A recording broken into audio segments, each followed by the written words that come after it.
ఒక కర్కోటకుడు ఆయన పరిపాలన జరుగుతుంది. బాధ అనిపిస్తుంది ఒక పొలిటికల్ లీడర్ని కర్కోటకుడు అనాలంటే. కానీ అనక తప్పని పరిస్థితి. ఎందుకంటే మొన్న ఖమ్మంలో వెలుగుమట్లలో అన్ని పర్మిషన్స్ ఉన్నాయి, అన్ని కాయిదాలు ఉన్నాయి. అర్ధరాత్రి పోయి ఇల్లు కూలగొడితే ఒక నిండు గర్భిణి టెన్షన్తోని అబార్షన్ అయిపోతే ఆ తండ్రి ఏడ్చిన ఏడ్పులు, ఆ తండ్రి రోదన ఇంకా కూడా ఈ చెవులకు వినబడుతుంది. కాబట్టి ఇప్పుడున్న సీఎంని కర్కోటకుడనే అంట, హిట్లర్ అనే అంట. 2 నెలల చిన్న పాప పసికందు కుమ్మెర గ్రామంలో చచ్చిపోతే ఇప్పటి వరకు కూడా కేసు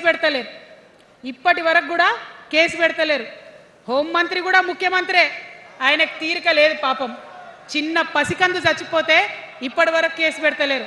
అందుకే అంటున్నా, కర్కోటకుడైనటువంటి సీఎం పరిపాలనలో ఉన్నాం. ఖచ్చితంగా కొట్లాడాల్సిందే మనం.